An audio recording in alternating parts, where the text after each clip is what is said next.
السلام علیکم داملای شیرین زبان. حاجی میرزا، من از شما التماس میکنم درباره بعضا مسلمان هایی که خود را در زیر لقاب حاجی رفتارهای غیر مسلمانی میکنند و دین اسلام به نام حاجیگی را پس میزنند کمی سخن کنید. در محله ما حاجی زیست میکند، زندگی میکند که به زنهای مردم هوسخوری کرده به آنها نیتش بد هست. حتی به دختر عمکش چندین مراتبه خواست است تجاوز کند. این بدبخت در سن 4 ماهگیش مدت 3 ماه از زن عمکش شیر خوردگی است. یعنی همین حاجی در سن تا 2.5 سالگی اگر کدام ما و شما از کدام زنی که اگر شیر خورده باشیم ما فرزند وی حساب میخوریم، دخترهای وی خواهر ما و شما حساب میخورد. یعنی این بدبخت حاجی همین 4 ماه در 4 ماهگی شیر خوردگی بوده است. با به دختر عمکش نیت تجاوز داشته است که این خواهر او حساب میخورد و امروز میخواهد که با خواهر خودش زنا کند.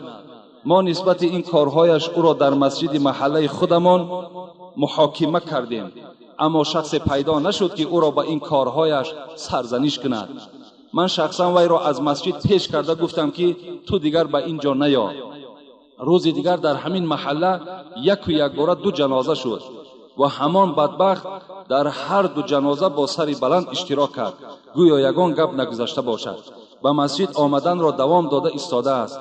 نه ملا امام نه دیگران او را گپی نمیزنند، چون که از وی میترسند. از شما داملای محترم خواهش میکنم که فکر و عقیده خودتان را در همین نماز جمعه آشکارا نسبت رفتار این حاجی بیان کنید. با احترام، یکی از مخلصان اشهدی شما. البته وقتی کلمه حاجی چی کلمه زیبایی هست، چی کلمه قیمتی هست که پیشینی های ما و شما برای این عنوان حاجیگی را گرفتند، چی زحمت ها داشتند، لیکن به این روزی خیلی و خیلی پر اجر و به این نیت خیلی نیک بیچاره ها میسر نشدند. لکن صد افسوس که امروز بعضی از افلاس ها رفته حج میکنند، باز آمده به این کارها وقتی که دست میزنند اینجا تمام حاجی ها بدنام میشوند. من بسیار دوست می‌دارم که کسی حج رود که به قدر حج میرسیدگی باشد، کسی حج رود که از تاریخ اسلام آگاه باشد. وقتی رفته خانه کعبه را بیند دل او ریشش پاره شود. این البته زاده خر است، این بدبخت است اون کسی که به این کار البته چنگ بزند. کدام مرد یا کدام زنی که شوهر دارد یا کدام مردی که زن دارد باز با این قانع نمیشوند، چشم به خانه یک مرد دیگر میزنند یا با یک زن دیگر میخواهند تجاوز کنند، بر این زن و بر این مرد نصف عذاب تمام امت در قبر بالا اینها میآید. باور که ما طاقت یک عذاب قبر خودمان نداریم. اگر در روی دنیا 1.5 میلیارد مسلمان باشد، بالای این 2 بدبخت، این حاجی و این بگیم این که اون بیچاره زن عمکش گناه ندارد، زیرا این کار این حاجی بدبخت کرده است.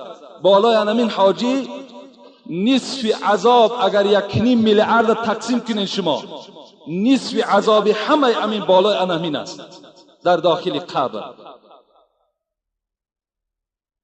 اذا دنا الرجل خرج منه الایمان کان علیه کالظلتی. پیغمبر گفت وقتی که کدام شما نیت زنا کردین یا میخواهین زنا کنین، همون زمان ایمان شما در بالای سر شما میبراید، در وجود شما دیگر ایمان نیست. لا یزنی الزانی حین یزنی و هو مؤمن. این پیغمبر سوالش است. وقتی زناکار زنا میکند وی در حالت زنا یا در نیت زنا وی باز مسلمان است؟ نه، مسلمان نیست. گفتم پیغمبر زناکار مسلمان نیست.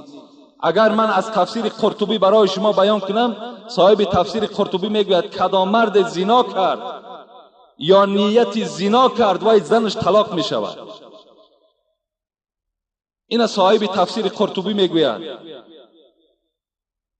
از این خاطر این کسی که این کار کرده است، اگر از روی جهل بود، از روی نافهمی بود، اگر در بین مردم و تنهایی به سوی خدا توبه کند و گوید که دیگر این عمل زشت از من صادر نمی شود، این حالت ده شاید که خدا وی بخشد. و تمام مردمم در این حالت وقتی وی توبه میکند، تضرع میکند، میگوید که این از سهو از خطا شد، وی را دیگر کاردار نشود، وی را گذارند که در مسجد نماز خواند، بگذارد که دوام نماز شد، چیکار کند؟ دوام دهد. این است توصیه اسلام.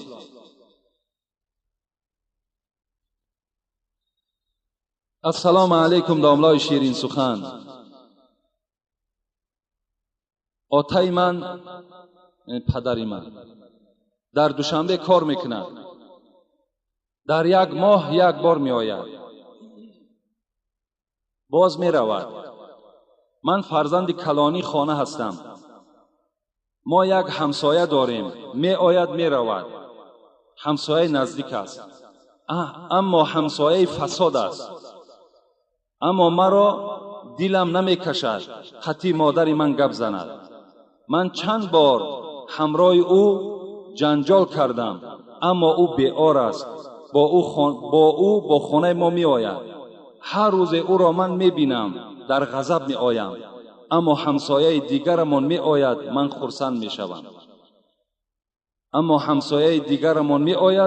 من خرسند می شوم. در این کار چی گفتنی؟ داملای شیرین سخن، درست جواب دهید.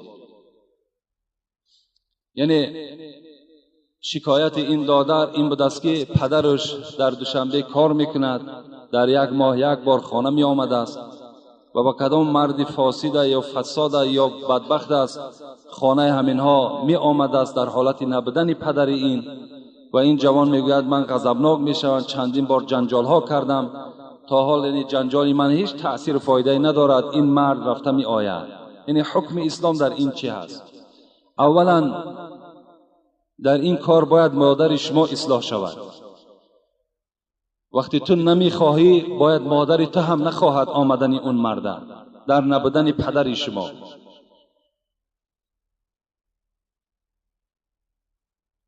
این لکم علی نسائکم حق ولنسائکم علیکم حقا. پیغمبر خدا گفتند ای مردها شما بالای زنها حق دارین و زنها بالای شما حق دارند. فحقكم علیهن، حق مردها بالای زنها چیست؟ پیغمبر میگوید ان لا یوتئن فروشکم من تکرهون ولا یأذن فی بیوتکم لمن تکرهون. پیغمبر گفتن وقتی شوهر نباشد باید که این مرد خانه زنی به شوهر داخل نشود. حق زن میگوید این است، یعنی حق مردها بالای زن این است که در نبودن شوهر هیچ مرد را در خانه خود راه ندهند. در کرپچه و در بالشت و در خانه که مثال شوهری تو می نشیند یا همون خانه در داخل خانه تو باید در نبودن شوهری تو، پیغمبر خدا میگوید باید هیچ مرد داخل نشود. این یک علامت بدبختی است که وقتی ما و شما خانه یک برادر می رویم و نگاه میکنیم که فقط زنی وی است، شوهری او بیرون است، خواه در دوشنبه است، خواه در رسی است، خواه در شهر است، ما حق نداریم که اون خانه در مهمان شویم. مادامی نیست ما باید که از فتنه خودمان دور بگیریم. زیرا پیغمبر خدا را به این حدیث ها را چی میگوید؟ ما خلا رجل بامرأة الا کان الشیطان ثالثهما. من گفته از پیغمبر خدا به شما خبر میدهم که وقتی که یک مرد با یک زن در یک جا نشست حتمی سیوم اینها شیطان می شود.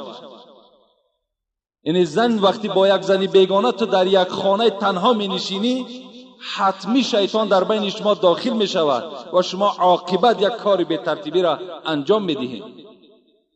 باید که مرد خانه زنی به شوهر یا شوهرش در سفر بودگی حق ندارد که مهمان شود. پیغمبر خدا گفت این بدبخت گفت روز قیامت گرفتار عذاب مار عافی میشه. مار عفی میگیم، همون مار عفی، همون مار خیلی کلانی که هست، انا همین گونه طایفه مردها در عذاب اینها روز قیامت چی میشوند؟ گرفتار میشوند. وقتی تو نمیخواهی باید مادر تو هم نخواهد آمدن اون مرده در نبودن پدر شما.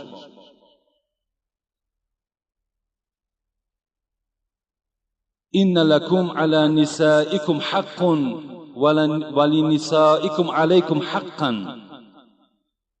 پیغمبر خدا گفتند ای مردها شما بالای زنها حق دارین و زنها بالای شما حق دارند. فحقكم علیهن، حق مردها بالای زنها چیست؟ پیغمبر میگوید ان لا یوتئن فروشکم من تکرهون ولا یأذن فی بیوتکم لمن